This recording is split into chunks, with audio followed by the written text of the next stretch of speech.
Hey guys, welcome back to my channel. I look kind of like Daenerys. Or Thor.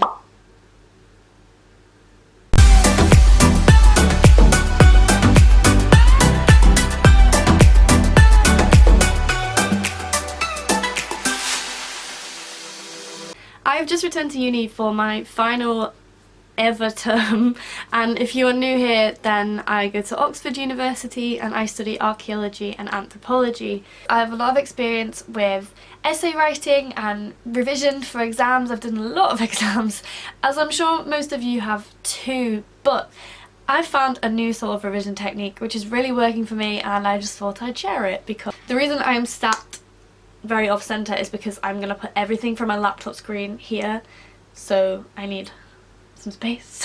I started revising by making a spreadsheet of all of the past paper questions. As I said, my main subject is Archaeology and Anthropology. That's my degree subject. It's a joint honours, which means I have modules in both Archaeology and Anthropology.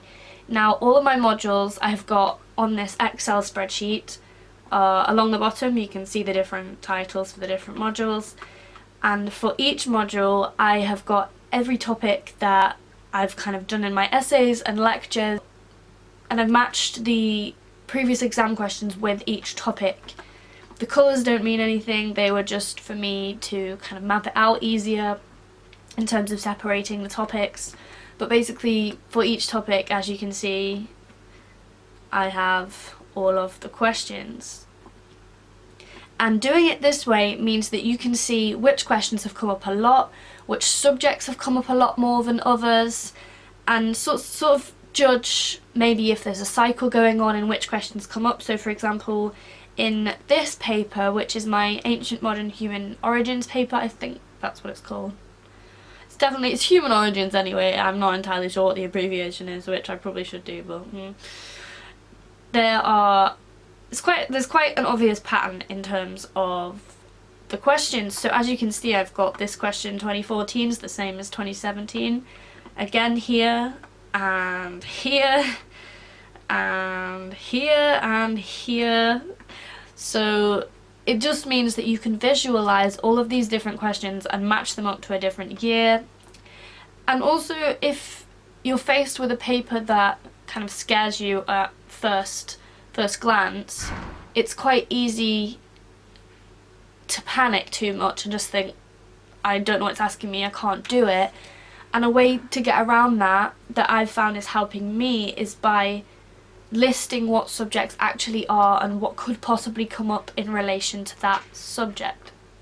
For example, this module is very broad, and a way that I'm trying to combat that is by finding every question that could relate to trade, or could relate to the Silk Road, could relate to ancient Egypt, and then I'll be able to work out which sources I need for which wider topic, and then particularly which question.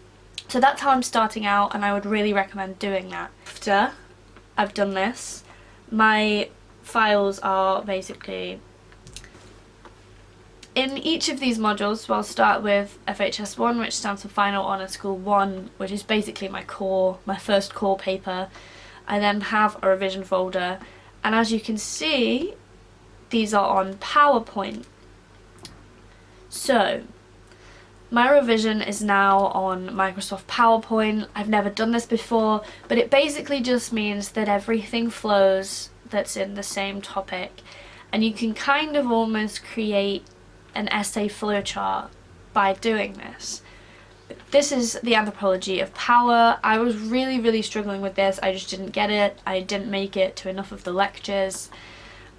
And this is basically teaching it myself almost. So to get this work, I have gone onto our shared reading lists. I've basically just Googled Anthropology of Power, found the Wikipedia page, and then looked at the sources.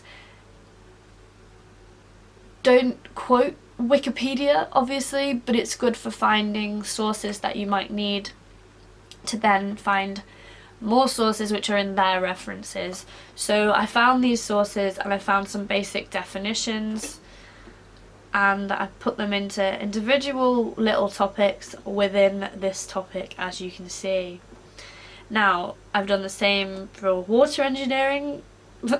I clearly was not enjoying revising that topic, so I've got all the different slides again with the different subjects, and as you can see, particularly with this one, I've got which author and then a paper that they've written. So it works differently for different subjects. So for example, if you're doing geography, I would have one folder which said geography, and my title of one of my slideshows could be hazards. And then on each slide on my hazards PowerPoint, I could have a different case study. I could even split it further and do one for volcanoes, one for tsunamis, one for earthquakes, and then again split it into case studies. After I have done my PowerPoints, I've gone into my notebook, as you've possibly seen before, and basically turned these PowerPoints with basic facts and general knowledge into essay mind maps and essay spreadsheets and essay plans. So these are in pencil, so I'm sorry if you can't quite make them out. So for example, I have 3 essay questions at the top which could come up in terms of agricultural economy is what I'm doing as this subject, and then I'm planning out the different possible answers to any of these questions. And basically, once you've done that, so if you find common writers, so in yellow I've got the authors, because they're really important to get your case studies in. And then once you're in the exam, if you've got a basic essay plan for one of the general questions which kind of comes up with different words, you can just then tailor your writing to that question because you already have the facts behind you. This is one of my mind maps, so this isn't a plan, this is me struggling to think of an actual essay and going for a mind map first. But again, I've got the authors that I can think of in yellow, their ideas, things that roll on from my ideas, more things that roll on from my ideas, and by things that roll on from my ideas, I mean I've thought of one point, I've cited it, and then I've thought, this makes me think of something else, so then I draw an arrow and write that. It could be a criticism, it could be my own comment, it could be someone else's comment, and then I've done it again. And the more you interact with your first point like this, the more marks you're going to get for your work. So for example, if I was writing a sociology A-level essay, I might say a point about functionalism in the family. My arrow would then be, this essay thinks this is useful because, then I might have another arrow to say a Marxist might not believe this is useful because, and so on for anything else like right realism, left realism. So on this one, again, I have my first initial brainstorm here, and then my plan from here down to here, which just means that you can completely get all of your ideas down at the start. That's kind of like a last minute revision mind map, and then get the rest of it all written down in a really detailed plan. And once you have done all of your plans kind of in full like this, and made sure you've highlighted your key points and your, in my case, archaeologist or anthropologist, it could be a geographer, a particular case study or date, a scientist, or just a particular specific detail that is relevant to your work. So for science, it might be a particular genome or a number. This is a long process, I'm telling you, but it works, and I just mean you have to start this fairly early. If you haven't got a lot of time, use your Excel spreadsheet to select tactically which questions you are going to go into all of this detail on. As long as you go into at least the PowerPoint stage on as many as possible, then you've got that baseline knowledge, but then going on to the notebook and this next step will really, really solidify your knowledge, and then teaching it to other people is gonna make it absolutely stick. But before you teach it to people, we make cards. So As you saw before, I was making a plan on the environment and how we can learn from the environment to find out about archaeology. So then I narrow it even further down onto these, what I would probably call case study cards. And basically you have one little mind map, teeny tiny mind map, for each main point that you definitely need to bring up.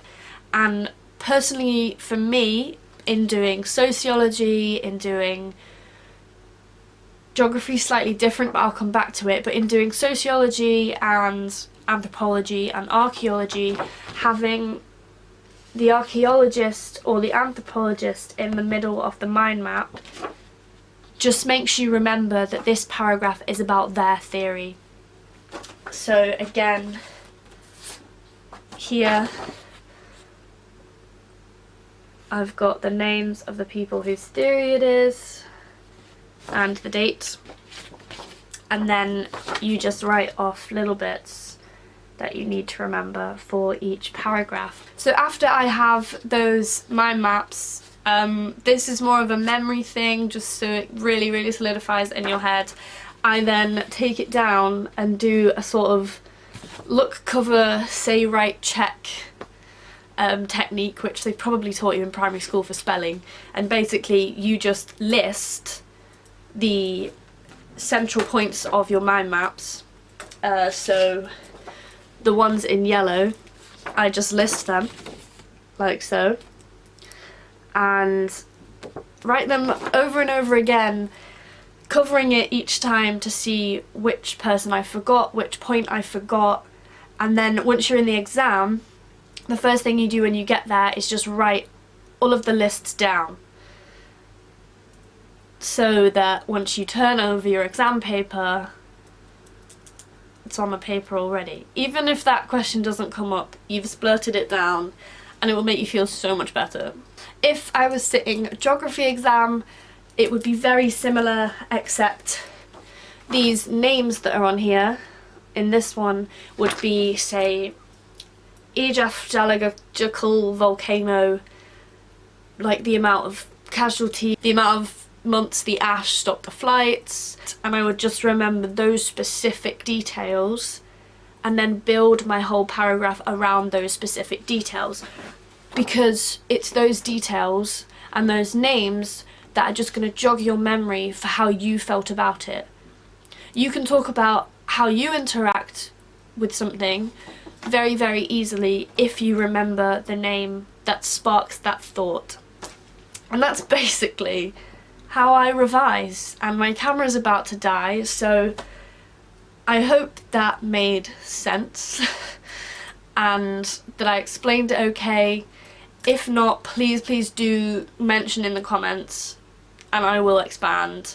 But basically the most important step is the PowerPoints and the Excel to try and see what topics you should actually be learning, and just to get rid of that panic when you first sit down on an exam and you're not sure what a question's actually asking of you. So yeah, if that did help you, then please give me a thumbs up to let me know that this is the sort of content you like and are needing. And good luck with your exams. I'm sure you will smash it. If not, don't worry, it's not the end of the world. But of course, trying your best is always the way forward. So, see you in the next video.